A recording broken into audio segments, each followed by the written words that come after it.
Hello, जय हिंद, जय महाराष्ट्र. हे बघा, आज श्री नारायण सेवा संस्था जयपूर यांनी आज पुन्हा येथे शिबिर आयोजन केलं आहे दिव्यांगांसाठी. तर त्या शिबिरला मी येत आहे बघा. तर शिबिराचा प्रत्येक दिव्यांगांना कॅलिपर पाय, कॅलिपर हात संपूर्ण असं ते मोफत देणार आहे. त्यासाठी आज बघा मी शिबिरला आलेलो आहे. तर आता शिबिरसाठी नारायण सेवा संस्थांचे अध्यक्ष प्रशांत सर हे जरा नारायण सेवा संस्थाबद्दल आपल्याला माहिती देतात बघा. तर आपण त्यांची माहिती जाणून घेऊया. हे बघा, अग्रवाल साहेब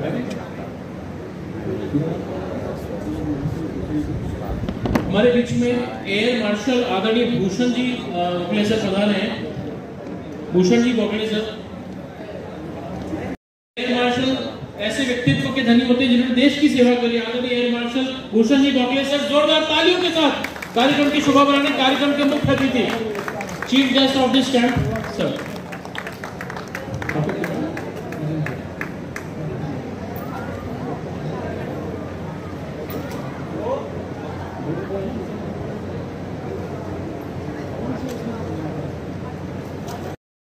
जो आए हैं यहाँ सेवा के उद्देश्य से. नारायण सेवा संस्थान 23 अक्टूबर 1985 को शुरू हुआ. एक एक मुट्ठी आटा इकट्ठा करके जिनके पास भोजन की व्यवस्था नहीं उन्हें भोजन कराने से संस्थान की शुरुआत हुई. और आज इन 39 इयर्स में नारायण सेवा संस्थान ने जो भी छोटा मोटा तुच्छ सा सेवा का काम किया है वो आपके समक्ष में दिखाना चाहूंगा. इसके संस्थापक हैं कैलाश मानव जी. मैं बहुत सौभाग्यशाली हूं कि वो मेरे पिता हैं. उन्होंने इस संस्थान को जन्म दिया. ये संस्थान क्या काम करती है, किस किस तरह के सेवा प्रकल्प और संस्थान में वहां और भारत के बाहर संचालित होते हैं, और यहाँ शिविर लगाने का संस्थान का उद्देश्य क्या है, उसके बारे में विस्तृत हम चर्चा करेंगे. देखिए, मेरे पिताजी टेलीफोन डिपार्टमेंट में सीनियर अकाउंट्स ऑफिसर थे जब उन्होंने बीआरएस लिया. सबसे पहले वो पोस्ट ऑफिस में बाबू थे. सबसे पहले उनकी जो जॉब थी पोस्ट ऑफिस में बाबू थे. उसके बाद उन्होंने एग्जाम दिया पोस्ट ऑफिस का ही और वो इंस्पेक्टर पोस्ट ऑफिस बने. उसके पश्चात उन्होंने टेलीकम्युनिकेशन में एग्जाम दिया तो जूनियर अकाउंट्स ऑफिसर बने. फिर वो अकाउंट्स ऑफिसर बने, फिर वो सीनियर अकाउंट्स ऑफिसर बने, फिर वो चीफ अकाउंट्स ऑफिसर बने. और इस पूरी यात्रा में सबसे अच्छा डिपार्टमेंट में काम करने वाला जो तमगा मिलता है वो उन्हें हर वर्ष मिलता रहा. और उसके साथ वो नारायण सेवा संस्थान का कार्य भी करते रहे. उन्होंने अपने पारिवारिक पोषण के लिए सरकारी नौकरी की ताकि मेरा पेट, मेरी बहन का पेट भरता रहे और मेरे परिवार का खर्च निकलता रहे. लेकिन आत्मिक पोषण के लिए उन्होंने नारायण सेवा संस्थान को शुरू किया. बचपन से ही हमारी दादी जी, दादाजी को देख के हमारे पिताजी बड़े हुए तो उनमें सेवा के भाव बहुत बचपन से थे. राम सुखदास जी महाराज के प्रवचन हजारों बार सुने. उनके जब ऑपरेशन हुआ था राम सुखदास जी महाराज का तो पिताजी के कंधे पर उन्होंने हाथ रखा था. और ऋषिकेश में हमारे दादाजी दादी जी 28 वर्ष रहे परमार्थ निकेतन आश्रम में. तो उसके पास ही गीता भवन में राम सुखदास जी महाराज प्रवचन करते थे. वहां प्रवचनों से पिताजी की सदैव ये दैनिक दिनचर्या का हिस्सा था कि वो जब तक सत्संग नहीं सुनते थे, भले वो मणिप्रभा जी महाराज हो, भले वो महाप्रज्ञ जी हो, देवकी माता जी हो, रामसुखदास जी महाराज हो, तब तक वो भोजन नहीं करते थे। सत्संग सुनने के बाद, क्योंकि सत्संग से ही उनके जीवन में कमाल का परिवर्तन हुआ।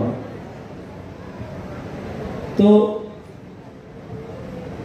हमारे दादाजी शिवजी भगवान के परम भक्त थे। वो परमार्थ निकेतन आश्रम में शिवजी के मंदिर की पूजा अर्चना की पूरी व्यवस्था उनके जिम्मे थी।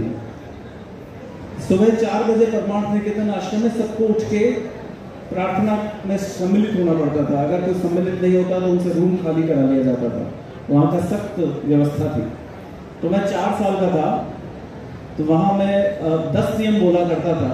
और वहाँ के एक 108 वर्ष के गुरु हुए हैं भजनानंद जी महाराज और सुखदेवानंद जी महाराज, जिन्होंने परमार्थ निकेतन आश्रम की स्थापना की। भजनानंद जी महाराज मुझ पर बड़ी कृपा की उन्होंने कि मुझे गोद में बिठा के वो 1 घंटे का प्रवचन देते थे। मुझ जैसे तुच्छ और नाचीज को उन्होंने इतना मान लिया। फिर मैं ये बताना चाहूंगा कि नारायण सेवा शुरू कैसे हुई।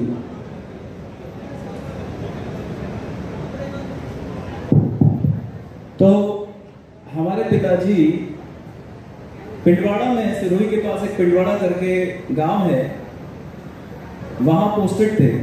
वहां एक बहुत बड़ी दुर्घटना हुई जिसमें ट्रक और बस का एक्सीडेंट हो गया। 40 लोग घायल हो गए, 7 लोगों की मृत्यु हो गई।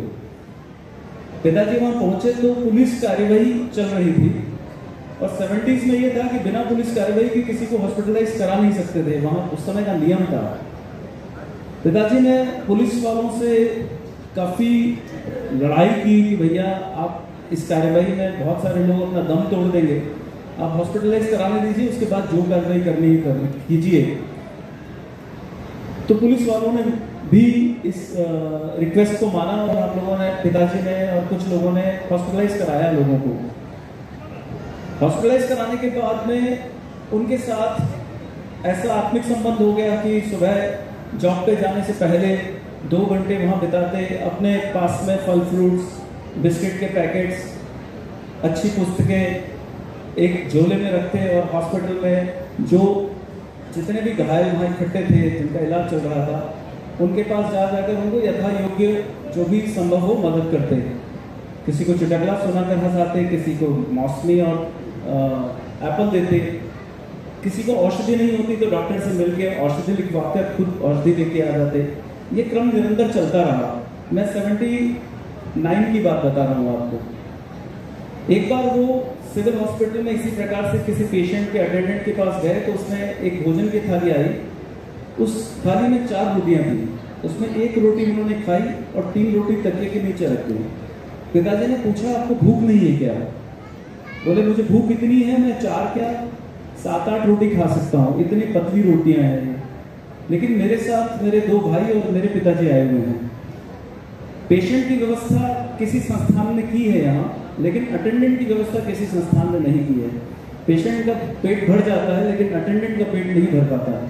तो ये जो मेरे घर वाले मेरे साथ इसीलिए रह रहे हैं कि घर पे खाने को कुछ नहीं है, एक प्लेट में से 4 रोटी एक मिलके खाते हैं। दृश्य बड़ा सामान्य सा हमें प्रतीत होता है, लेकिन उन्हें ये सामान्य प्रतीत नहीं हुआ। उन्हें लगा कि अटेंडेंट की व्यवस्था का जिम्मा मैं उठाता हूँ। तो उन्हें लगा वो अकेले क्या करेंगे, तो मन में एक युक्ति आई, दिमाग में युक्ति आई कि मैं 1-1 मुट्ठी आटा घर से इकट्ठा करूंगा। तो उन्होंने कबाड़ी से 20 डब्बे लिए, जो आपके तेल के कनस्तर होते हैं, उसके ऊपर छोटा सा छेद होता है। उसको बड़ा ऊपर से काटा, उसको धोया, साफ किया, उस पर कलर किया और उस पर 20 घरों में उस डब्बे को रख दिया गया है।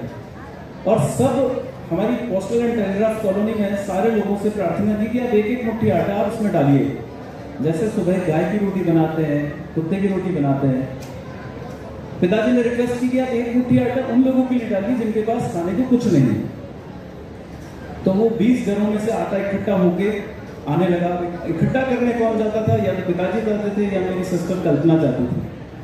वो जाकर इकट्ठा करती थी। एक बार कल्पना गई और आकर लिपट कर पिताजी से रोने लगी कि बाबा ये काम मुझे मत दो, आप, मैं नहीं कर पाऊंगी। क्योंकि आज एक आंटी ने मेरे ऊपर डब्बा फेंक दिया, बोला आगे से यहाँ मत आना, और तुम्हें ऐसी क्या कमी पड़ गई कि तुम घर घर से आटा मांग रहे हो? तो पिताजी ने कहा, मर जाऊं मांगू नहीं अपने तन के काज, परहित कारण मांगता मोहि न आवे लाज। मैं मर जाऊंगा अपने तन के काज भी नहीं मांगूंगा, लेकिन किसी और के लिए मांगते हुए मुझे बिल्कुल शर्म नहीं है, मैं झोली फैला कर मांगूंगा। तो बिटिया को किसी तरीके से पुचकारा और उसे प्रेरित किया कि बेटा एक काम मत छोड़, अब घर में 3-4 लोग हैं, वही मेरा साथ नहीं देंगे तो मैं कैसे करूंगा। तो 20 घर से बढ़कर ये 50 घर हुए। 87 में बहुत बड़ा अकाल पड़ा राजस्थान में, लोग अपने जानवरों को मारकर खाने लगे, पीने का पानी नहीं था, खाने को दाना नहीं था। उस समय संस्थान को मदद की भैरव नेत्र यज्ञ समिति बिसरपुर ने और Diwali ban Mafatlal Mehta charitable trust Mumbai ने। उन्होंने कहा, कैलाश जी, आदिवासी क्षेत्र में कुपोषित बच्चों की संख्या दिन ब दिन बढ़ती जा रही है, अगर उन्हें प्रोटीन वाला भोजन न मिला तो ये बच्चे काल का ग्रास बन जाएंगे। तो मैं सोयाबीन का तेल आपको भेजता हूं, आपको आटा भी भेजता हूं और शक्कर भी भेजता हूं। इन तीनों को मिक्स करके आप सत्तू बनाइए। सत्तू जिसको हम कसार भी बोलते हैं, इसमें प्रोटीन बहुत होता है, प्रचुर मात्रा में प्रोटीन, क्योंकि सोयाबीन का तेल उसमें है। तो हम 5000 थैली 5-5 किलो की सत्तू की बनाते थे। फिर गांवों में कपड़े नहीं है पहनने को, खाने को दाना नहीं है, और बीमार हो जाए तो औषधि नहीं। तो पिताजी ने सोचा कि मैं कैसे ये तीनों व्यवस्था करूं। तो उनको एक और दिमाग में युक्ति आई। उन्होंने एक केमल कार्ट किराए पे ली, एक ऊंट गाड़ी किराए पे ली, और उसके चारों तरफ बैनर लगाए कि अपनी बची पुरानी दवाइयां, अपने बचे पुराने कपड़े, अपने बचे पुराना सामान, बर्तन आप हमें दीजिए और हम गांवों में जाकर उन लोगों को बांटेंगे जिनके पास इन तीनों की कमी है। तो सुबह 6 बजे वो ऊंट गाड़ी में बैठते और रात को 8 बजे घर आते। ऊंट गाड़ी पूरी लबालब भरी हुई, दुर्गंध से सने हुए कपड़ों से, बर्तनों से, औषधियों से। आप और हम सबके घरों में ये तीनों चीजें बड़ी संख्या में पाई जाती है। औषधियां भी बहुत सारी मिलती है, कपड़े भी बहुत सारे जो काम नहीं आते वो मिलते हैं, बर्तन भी हम कई बार यूज करना छोड़ देते हैं। ये तीनों जब इकट्ठे होकर आए तो हमारा पोस्टर में टेलीग्राफ कॉलोनी में 3 कमरे का मकान था। उस 3 कमरे के मकान में 2 कमरे में दुर्गंध से सने हुए कपड़ों को रखा गया। फिर उसको रात भर मदर और फादर ने धोया, क्योंकि उसमें इतनी दुर्गंध थी कि सहन नहीं हो रही। सारे कपड़ों को धोया गया, सारे कपड़ों को धो के और बोरों में बंद किया गया, और उसके ऊपर पिताजी ने लिखा, ये बुजुर्गों के कपड़े, ये माताओं के कपड़े, ये बच्चों के कपड़े, ये इस तरह से वर्गीकरण किया। फिर जो दवाइयां आई थी, तो दवाइयां छांटे कौन? तो एक डॉक्टर साहब को प्रार्थना की कि हम तो जानते नहीं कौन सी दवाई किस काम आती है, आप मदद कीजिए। तो उन्होंने कहा, कैलाश जी, मैं एक व्यवस्था करता हूँ कि 50 खांचों का एक डब्बा बनाता हूँ लोहे का, जिसमें खांचे अलग अलग, इसमें मैं लिख देता हूँ ये बुखार की दवाई, ये जुकाम की दवाई, ये मलेरिया की दवाई, सब एक्सपायरी छाटी और उन डब्बों में वो दवाइयां रखी गई। फिर आदिवासी बेल्ट में खाने का जो सबसे बड़ा खाद्यान्न जो अन्न है वो है मक्की, और मक्की खाते हैं। तो हमने फिर पिताजी ने कई सारे लोगों के यहाँ घर घर जाकर मक्की की डिमांड की, तो 100 बोरी मक्की इकट्ठा हो गई। तो हमने एक बस, एक आलोक स्कूल है उदयपुर में, उन्होंने कहा, कैलाश जी मुझे पैसा नहीं चाहिए, आप डीजल भरवा देना। तो स्कूल की 5 बसें पहले कैंप में, ऊपर सत्तू की थैलियां, मक्के की बोरियां, दवाइयां, और तकरीबन 12 डॉक्टरों की टीम और उदयपुर के 50 कार्यकर्ताओं की टीम आदिवासी बेल्ट में पहुंची। अब वहां जाकर हमने देखा 20 बच्चों में मैं भी था जो चारों हाथ पर चलता था। आज मैं मोटरसाइकिल चलाता हूँ, दूध बेचता हूँ, 100 रुपये रोज कमा रहा हूँ। तो इस दृश्य ने बाबूजी को बहुत प्रेरित किया कि अगर इतना अच्छा इफेक्ट है तो क्यों ना हम इस क्षेत्र को अपनाएं। तो 27 फरवरी 1997 को नारायण सेवा का प्रथम 51 बेडेड पोलियो हॉस्पिटल बना। इस पूरे हॉस्पिटल को बनाने में 70 लाख रुपए लगे। वो 70 लाख रुपए चंद्रराज जी लोढ़ा साहब ने संस्थान को दिए और पहला हॉस्पिटल बन गया। अब हॉस्पिटल तो बन गया, लेकिन कहते हैं ना कि आप हाथी खरीद लो लेकिन हाथी को पालना बड़ा मुश्किल है। तो हॉस्पिटल चलाने में नाना प्रकार की अड़चने आने लगी। अड़चने सबसे अधिक क्या कि रैकरिंग खर्चा कैसे निकले। चंद्राजी रोड़ा साहब उसके कुछ समय बाद उनकी उम्र पूरी हो गई, वो चले गए, तो उसका खर्चा निकालने के लिए हमें बड़ी दुविधा होने लगी, क्योंकि जो पेशेंट आते थे उनके पास कुछ होता नहीं था। अब पेशेंट से पैसा हम ले नहीं सकते, दानदाता हमारे पास ज़्यादा है नहीं, क्योंकि संस्थान को कोई ज़्यादा जानता नहीं था। उदयपुर की संस्था थी, छोटी सी संस्था थी। तो पिताजी ने सोचा कि प्रशांत चलाएगा नारायण, अपन क्या कर सकते हैं। 6 महीने बाद, भैया रुक जाओ थोड़ी देर रुक जाओ, 6 महीने बाद हॉस्पिटल बंद होने के कगार पे आ गया। पिताजी और एक जगदीश जी आर्य साहब, 2-3 कार्यकर्ता निराश मायूस, इस हॉस्पिटल को हम धर्मशाला बना देंगे 3 दिन बाद, क्योंकि 6 महीने तो इधर उधर से पैसा लाके चुका दिया, अब आगे चलाना मुश्किल है। तो आपको मैं नारायण भगवान का चमत्कार बताता हूँ कि 5 तारीख को सैलरी डे था, 70,120 रुपये हमें पे करने थे, और अकाउंटेंट साहब के पास एक व्यक्ति आते हैं, वो अपने झोले में से एक पोटली निकालते हैं जिसमें बहुत सारे खुले पैसे और कुछ नोट, वो खोलते हैं कि मैं संस्था के लिए दान देने के लिए आया हूं, तो उसे गिना जाता है तो उनकी संख्या 70,120 रुपये होती है, न 119 न 121। और फिर उनसे पूछा जाता है कि आपको हमारी रिक्वायरमेंट पता थी क्या? बोले साहब बिल्कुल पता नहीं, कोई बातचीत नहीं। उनको पूछा आप हो कौन, आप ऐसी मदद करने वाले सेवा के दूत, आपका परिचय तो दीजिए। तो उन्होंने कहा मेरे दोनों बच्चों का ऑपरेशन यही हुआ है नारायण सेवा में, और मेरे दोनों बच्चे घिसट कर चलते थे और आज खड़े होकर चल रहे हैं और स्कूल जा रहे हैं, पहले स्कूल भी छूट गया था। जब मैंने उन दोनों बच्चों को खड़े होकर देखा और एक ने कहा पापा पापा मेरे पैर आ गए, उसको लगता था मेरे पैर ही नहीं, पापा पापा मेरे पैर आ गए, तो मैं इतना द्रवित हुआ। तो मैंने अपना जो व्यवसाय था, भगवान की दया से मेरी दाल रोटी की व्यवस्था थी, उसको मैंने बंद किया। मैंने अपनी मोटरसाइकिल के चारों तरफ लोहे के एंगल लगा के बोर्ड लगाया कि नारायण सेवा संस्थान में दिव्यांग बच्चों के लिए मुझे मदद कीजिए, और मैं दान इकट्ठा करने लगा। अब नारायण सेवा को पता नहीं कि कोई दान इकट्ठा कर रहा है, हमें किसी को कुछ मालूम नहीं कि कोई जा के घर घर से पैसा इकट्ठा कर रहा है। और वो नौका के हैं चांडक साहब, उनके 2 बच्चे, एक का नाम सागर है, दूसरे का नाम मुझे पता नहीं है, अभी भूल गया मैं। तो वो कमाल का दृश्य उत्पन्न हुआ और नारायण सेवा को, हॉस्पिटल को डूबते को तिनके का सहारा मिल गया और किसी तरीके से हॉस्पिटल चल पड़ा। हॉस्पिटल बनाते हुए एक व्यक्ति 6ठे मंजिल से नीचे गिर गया, मजदूर पानी की तरह ही करते करते, और वो नीचे गिरा और खड़ा होकर वापस ऊपर चढ़ गया। मतलब उसके नख में रोग नहीं, मतलब उसके बिल्कुल नहीं लगी। मैं आपको कह रहा हूं कि ये भगवान चला रहा है नारायण सेवा, इंसान नहीं चला रहा, ये प्रभु नारायण स्वयं चला रहा है। ऐसा वाकया 3.5 साल 4 साल बाद वापिस आया, जब हमारा खर्चा 3.5 लाख रुपए हो गया। सेम वाकया रिपीट हुआ। उस समय भी संस्थान के पास इतना व्यय नहीं था कि इतना व्यय करें। बोले एक समय तो भगवान ने बचा लिया, अब कैसे? उस समय तो चांडक साहब थे, अभी यशपाल जी छापड़ा साहब यूएसए चिल्ड्रन ट्रस्ट के अध्यक्ष, यूएसए रहने वाले, और वो पट्टुपट्टी में सत्य साईं बाबा के भक्त हैं। वो अपनी बैग में 3.5 लाख रुपए लेके भारत आए थे। उन्हें पता नहीं था कैलाश जी को कितनी जरूरत है, और वो कैश लेके घूमते नहीं है।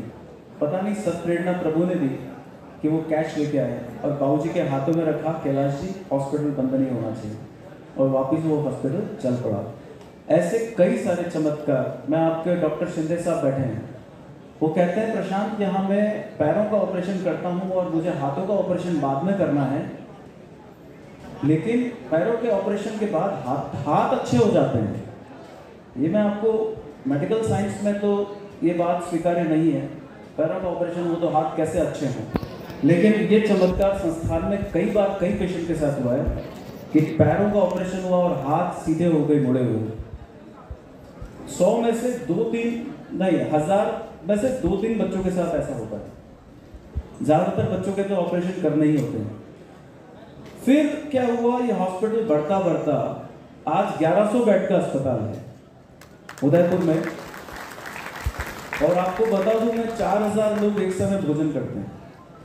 सुबह का चाय नाश्ता, दोनों समय का भोजन, और सभी पेशेंट्स और अटेंडेंट का, भले एक पेशेंट के साथ 5 अटेंडेंट हो, 10 अटेंडेंट हो, सबका खाना रहना भोजन सब निःशुल्क है। एक सिंगल पैनी किसी का नहीं लगता। पहले स्टेशन से हॉस्पिटल आने में 100 रुपए ऑटो वाले के लग जाते थे, लेकिन अब हमने बस लगा दी है, वो भी निःशुल्क। अब 100 रुपए भी नहीं लगते। और उनको जो ट्रीटमेंट पेशेंट को मिलता है वो आप ये मानेंगे कि नारायण भगवान का स्वरूप मानकर वहां के साधक उनकी सेवा करते हैं। जैसे अपना घर में प्रभु जी बोलते हैं ना, वैसे वहां भी वो नारायण है। तो नारायण के स्वरूप में नर की सेवा, नारायण सेवा, वैसा करते हैं। अभी तक 4,40,000 से ज्यादा सर्जरी हो चुकी है निःशुल्क। ये जो आपको लिंब मिलने वाले हैं, ये लिंब, इन्हें हम नारायण लिंब बोलते हैं। और ये Narayan limb multinational companies 1 lakh रुपए में देती है। यही लिंब आप, मैं कंपनी के नाम तो नहीं लूंगा, बड़ी बड़ी कंपनियां हैं, 1 लाख रुपए से कम नहीं करेगी, लेकिन ये लिंब आपको निःशुल्क प्रदान किए जा रहे हैं, एक सिंगल पैसा नहीं। ये 1 लाख रुपए के लिंब हमें कॉस्ट करते हैं 10,000 रुपए। और सबसे अहम बात इस लिंब में क्या है कि मॉड्यूलर है, कस्टमाइज बनते हैं, मेजरमेंट लेकर बनते हैं, और मैकेनिकल नी है इनके साथ। मतलब आप जैसे पहले हम जयपुर फुट सुनते आए हैं, जयपुर फुट, हम एक ट्रेडिशनल पैर बनाते थे एचडीपी पाइप को मोल्ड करके, जो पहले का जमाना था। उसमें पैरों को अगर आप घुटने के ऊपर कटा हुआ है पैर, तो आपको पैर सीधा रख के चलना पड़ता है। इस पैर में खासियत है, आप मोड़ के चलो, आपको सीधा रख के चलने की जरूरत नहीं। अगर आप सीधा रख के चलते हैं तो ये प्रतीत होता है कि आपने नकली पैर पहना है।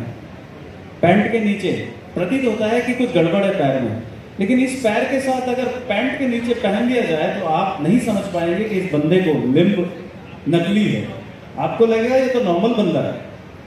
और यही फील कराने के लिए हम इस नारायण लिंब को लेकर आए हैं कि आपको लगे कि हम सामान्य हैं, हम भी पैर हाथ कटा हुआ नहीं है हमारा, हम सामान्य व्यक्ति की तरह हैं, ऐसा फील कराना है। संस्थान क्या काम करती है और भी मैं आपको दिखाना चाहूंगा इस डॉक्यूमेंट्री के माध्यम से। हम लोग ऑपरेशन ही नहीं करते, ऑपरेशन के बाद उनको computer education, mobile repairing, plumbing, carpentry, सिलाई, ये सब काम सिखाते हैं। 3 महीने और 6 महीने के कोर्स कराते हैं। और वो भी बच्चे को, बिहार का बच्चा है, अब उसको ठीक होने में 3 महीने लगेंगे, और वो घर जाकर प्लास्टर में रहेगा। तो हमने कहा घर जाने की बजाय यही काम सीखो, घर जाने की जरूरत क्या है। तो वो बच्चा ऑपरेशन के बाद प्लास्टर में पैर, और वो कंप्यूटर सीख रहा है, मोबाइल रिपेयरिंग सीख रहा है, सिलाई सीख रहा है। और वो जब सिलाई ये सब सीख जाता है तो उनको जॉब मिलती है या फिर व्यवसाय करते हैं। और व्यवसाय करने के बाद जब पैसा कमाते हैं तो एक समस्या आती है कि हमारा विवाह, आज एकाकी जीवन जीना कितना मुश्किल है, तो अगर लाइफ पार्टनर मिल जाए तो लाइफ कितनी आसान हो जाती है। तो फिर हम वर्ष में 2 बार दिव्यांग एवं निर्धन सामूहिक विवाह समारोह आयोजित करते हैं, जिसमें 50 से 60 जोड़े बन जाते हैं।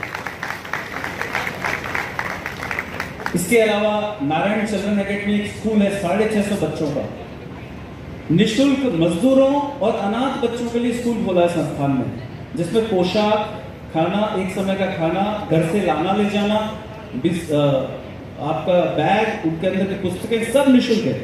एक सिंगल पैना बच्चे को इसकी शिक्षा के लिए खर्च नहीं करना। स्वामी विवेकानंद जी ने कहा था, शिक्षा और स्वास्थ्य पर व्यक्ति का एक भी पैसा खर्च नहीं होना चाहिए। ये हमारी बुनियादी जरूरतें हैं, ये हमें बिना पैसे के मिलने चाहिए, लेकिन इन दोनों पर सबसे ज्यादा खर्च होता है, और संस्थान में इन दोनों पर निःशुल्क है। तो मैं आपको डॉक्यूमेंट्री संस्थान क्या काम करती है वो बताना चाहूंगा, वीडियो फुटेज के रूप में आप देखिएगा। जब वो कुछ नाम करता है तो तालियों से, अभिनंदन से उसका जज्बा, उत्साह बढ़ता है और हृदय के अंदर से निराशा खत्म होती है। एक चारों हाथ पैर से नहीं चलने वाला बच्चा जीवन भर एक कमरे के कोने में कई बार आत्महत्या के प्रयत्न कर, नाना प्रकार के उल्हाने झेल कर प्रताड़ित होकर जीवन जीता है। और अगर उनका जीवन ऑपरेशन के बाद में स्वस्थ होकर सामान्य व्यक्ति की तरह हो जाता है और उन्हें मौका मिले खेलों में, तो वो पैरा ओलंपिक में 19 स्वर्ण पदक ले आते हैं। आपको पता है, नॉर्मल लोगों में ओलंपिक में 8 पदक आए थे हमारे पिछली बार, और पैरा ओलंपिक में 19 पदक आए भारत के। तो हमारे पैरा लोगों ने भारत का नाम बहुत रोशन किया। उसमें देवेंद्र झाझरिया है जिन्होंने 2 गोल्ड मेडल और 1 सिल्वर मेडल प्राप्त किया। दीपा मलिक है जिनको आप जानते होंगे, व्हीलचेयर रेडर। तो वो खेलों से बहुत उत्साह बढ़ता है। तो मैं आपको एक अच्छा सा वीडियो दिखा रहा हूं, जो विशेष रूप से जिनके हाथ नहीं चारों, वो स्विम कर सकते हैं क्या? चारों हाथ पैर नहीं, वो तेज गति से पानी में मछली की तरह तैरते हैं। जिनकी आंखें नहीं, अगर अपने को आंख बंद करके पानी में स्विम करना हो तो हम किसी एक जगह नहीं पहुंचेंगे, कहीं और चले जाएंगे, भटक जाएंगे रास्ता। लेकिन ये भटकते नहीं है बिना आंखों वाले, स्विमिंग करते समय। चंदन बाला ने भारत का नाम रोशन किया अंतर्राष्ट्रीय स्तर पर स्वर्ण पदक प्राप्त कर। तो पैरा स्पोर्ट्स एकेडमी आपको दिखाना चाहूंगा मैं संस्थान की, देखिएगा। मैं आप सबसे समय का दान चाहता हूं। सर जरूर 10 मिनट में पधारेंगे। आप सबसे मैं निवेदन करूंगा, आज हमें भरपूर समय दीजिए। आज रविवार है।